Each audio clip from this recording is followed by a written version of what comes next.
डाली डाली फूलों की तुझको बुलाए रे मुसाफिर मेरे। तो दोस्तों ये वो चट्टानें हैं, ये वो पहाड़ है जिनमें से स्रोत फूट रखे हैं। पानी देखिए बरसात के समय में पानी ऐसे इन चट्टानों से ऐसे निकल रहा है, ऐसे रिच रहा है पानी।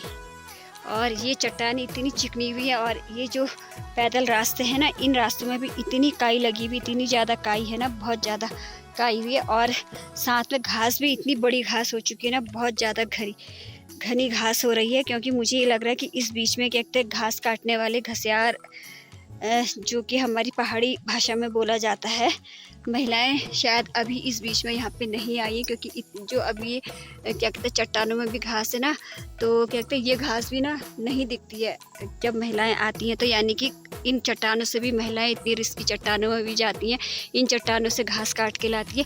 बाकायदा आप रास्ते में देख सकते हैं कि इतनी लंबी घास है। तो मुझे लग रहा है अभी शायद कई समय से क्या कहते हैं औरतें नहीं आई हैं, क्या कहते हैं गाँव की महिलाएँ घास काटने। क्योंकि बरसात में ना इस बीच में मतलब रोज़ ही बारिश हो रही है, इस वजह से तो शायद तभी नहीं आई हैं। बाकी आप देख सकते हैं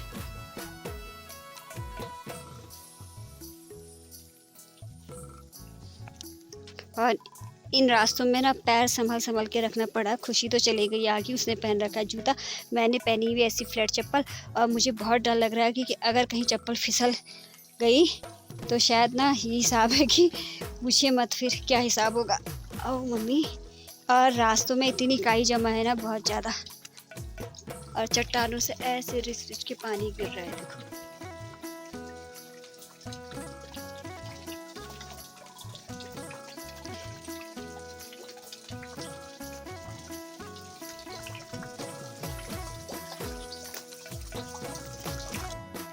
बाकी दोस्तों आज मैं जिस रास्ते से ब्लॉग स्टार्ट कर रही हूँ ना, ये वो पैदल रास्ता है जहाँ से क्या कहते हैं हमारे गांव के क्या और लोग भी बहुत से क्या कहते हैं लोग इस रास्ते पैदल आते हैं मुक्तेश्वर यहाँ पे क्या कहते हैं मुक्तेश्वर बाज़ार में। तो पहले से अधिकतर लोग पैदल आते थे इस रास्ते से, क्योंकि अब ये हो चुका है कि संसाधन सुलभ हो चुके हैं, गाड़ियाँ आ चुकी है, लोग एक परिवार में लोग कम है तो वहाँ पे सबसे ज़्यादा संख्या है गाड़ियों की। तो अब पैदल रास्ते से आना जाना भी कम हो गया है। तो ये वो रास्ता, और पता अगर मैं अपनी कहूँ तो मैं तो इस रास्ते से आने जाने में मतलब बहुत कम आई हूँ इस रास्ते से। अभी समथिंग मैं 1 साल पहले इस रास्ते से आई हुई थी और उसके बाद आज दूसरी बार ही मेरा जाना हो रहा है। क्योंकि ऐसा हुआ था कि मैं आई हुई थी मुक्तेश्वर, तो मुझे जाने के लिए घर जाने के लिए गाड़ी नहीं मिली, यानी कि टाइम ओवर हो चुका था। तो क्या कहते हैं गाड़ी नहीं मिली, तब मैंने पैदल रास्ता अपनाया है घर जाने के लिए। तो बाकी अब मैं जब देख रही हूँ ना इस रास्ते में, तो क्या कहते हैं घास भी बहुत बड़ी हुई है और क्या कहते हैं रास्ते भी बहुत खतरनाक वाले जैसे लग रहे हैं। तो और एक समय वो भी था दोस्तों जब मैं इस घने जंगल में ना घास काटने भी आई हूँ। यहाँ इन रास्तों में मैं क्या कहते हैं इस जंगल में घास काटने भी आई हूँ बहुत बार पहले से।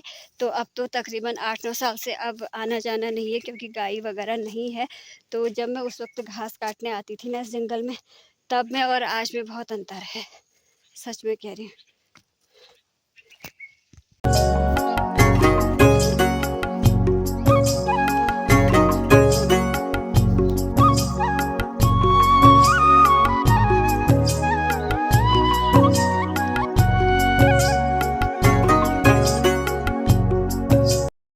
तो बाकी दोस्तों महिलाएं इस जंगल से लकड़ियां काट के ले जाती हैं और क्या कहते हैं घास काट के ले जाती हैं इस रास्ते से, इन जंगलों से। ओ मम्मी कहीं जोंक लगी तो नहीं?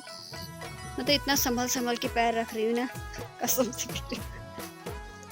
मुझे अपनी ज़िंदगी में और किसी का डर नहीं लगता, मैं डरती हूँ तो क्या कहते हैं जोंक से और सांप को देखकर मुझे बहुत डर लगता है। और फिलहाल अभी जब मैं इस जंगल के अंदर हूँ ना, तो मुझे यहाँ पे ना जंगली जानवरों का भी सच में कह रही हूँ बहुत डर लग रहा है। और वो दिख रहे हैं दूर के गांव, देखो इतने दूर के गांव। तो बहुत से ऐसे जो ये गांव है ना, इन गाँव का भी पहले वाला रास्ता यही था, पैदल रास्ता। अब मैंने आपको जैसा कि पहले बता दिया ना वीडियो में, तो घर घर क्या कहते हैं गाड़ियों की सुविधा हो चुकी है, तो लोगों ने अब पैदल इस रास्ते से आना मतलब वर्जित हो गया है लोगों का। कम ही लोग आते हैं, बहुत कम, या तो उस स्थिति में आते हैं जब उनको गाड़ी नहीं मिल पाती, उनकी गाड़ी मिस हो जाती है, तो शायद तभी इस रास्ते से आते होंगे। और वैसे तो खैर इक्का दुक्का ही कोई आता होगा इन रास्तों में, इस वाले रास्ते से। और साथ में छोटे छोटे कहते हैं वाटरफॉल भी इस रास्ते में आपको दिखेंगे, ये देखो, क्योंकि स्रोत फूटा हुआ है ना, पानी की सीर जो फूटी हुई है। अगर दोस्तों मुझे भी समय से गाड़ी मिल जाती ना, तो मैं भी क्या कहते हैं गाड़ी से ही आना पसंद करती, इस वाले रास्ते से आना पसंद नहीं करती, क्योंकि मेरी भी स्थिति आज कुछ इस टाइप की हो गई थी। क्या कहते हैं टाइम ओवर हो चुका था, गहरा समय हो गया था, तो बहुत फिर मुझे क्या कहते हैं मुक्तेश्वर से भटेलिया के लिए गाड़ी पकड़नी पड़ती है। और भटेलिया से मुझे क्या कहते हैं कोई गाड़ी इस वक्त में, क्योंकि इस वक्त बजा हुआ है 4, तो मुश्किल होती है, शायद समथिंग मुझे नहीं मिल पाती गाड़ी, जहाँ तक मैं सोच रही हूँ। तो मैंने इस वजह से ये वाला जो बीच का रास्ता है ना, ये अपनाया, जंगल का रास्ता घर पहुंचने तक के लिए।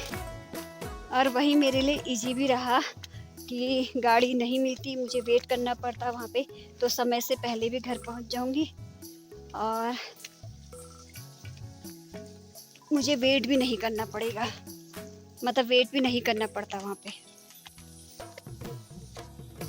पूरे रास्ते में पानी पानी है यार, कितना पानी रिस रहा है इन चट्टानों से। आराम से पैर संभाल के जाना बेटा।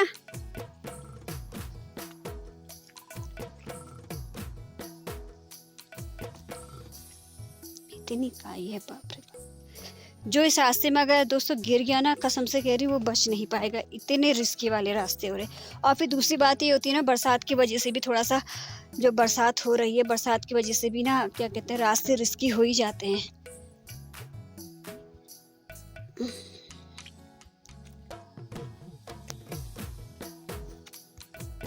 तो इन जंगलों से ना दोस्तों महिलाएं क्या कहते हैं, जो गांव की महिलाएं हैं वो ले जाती हैं गाय के लिए बिछावन, यानी कि बाँझ की पत्तियां, ये जो गिरी हुई है नीचे बाँझ की पत्तियां वगैरह, और बाँझ गाय के खाने के लिए, और साथ में ईंधन यानी कि लकड़ी भी यहाँ से काट के ले जाती हैं जंगलों से। तो ये जंगल हमें इतनी सारी चीज़ें भी देता है जंगल, और साथ में क्या कहते हैं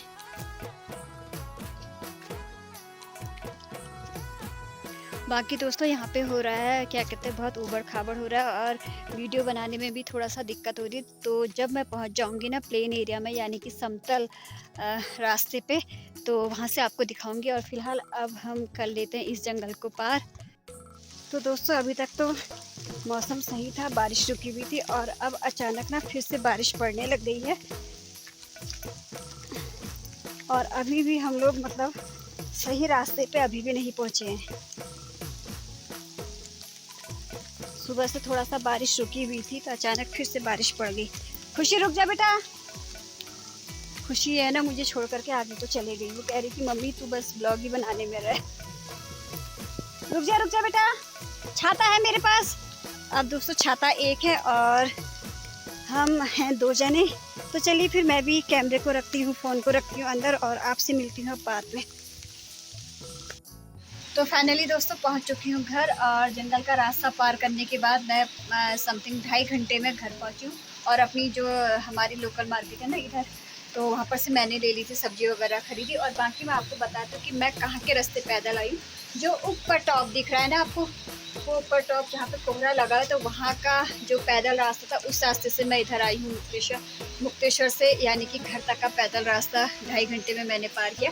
तो बाकी मुझे जंगली जानवरों का भी डर लगा हुआ था, और खुशी और मैं अकेले ही थी उस रास्ते पे। तो घर आने के बाद मैंने क्या कहते हैं अभी कपड़े चेंज नहीं करे, हाथ में धो करके पोंछ रही हूँ अभी, और अब करती हूँ मैं कपड़े चेंज और इसके बाद पीऊँगी चाय। और बारिश मतलब इतनी लगी हुई है ना, बहुत ज़्यादा लगी हुई है। तो क्या कहते हैं, अभी भी बारिश कम नहीं हुई है, क्योंकि वो तो अच्छा हुआ हम लोग छाता लेके गए थे। चलिए फिर आज के, अगर आपको वीडियो खुशी ने तो घर आकर के कपड़े भी चेंज कर लिए हैं और मैंने ही नहीं करे हैं, तो बाकी चलिए फिर आज के ब्लॉग को हम यहीं पे एंड करते हैं। और उम्मीद करती हूँ कि अगर आपको ये वीडियो पसंद आता है तो लाइक कीजिए, शेयर कीजिए, सब्सक्राइब कीजिए और प्यारे प्यारे से कमेंट जो है वो कमेंट सेक्शन में झमाझम डाल दीजिए। बाकी मैं मिलती हूँ आपसे दूसरी वीडियो में कल के दिन में नए ब्लॉग में। तो तब तक के लिए जय देवभूमि उत्तराखंड। बाय बाय दोस्तों, टेक केयर, बाय।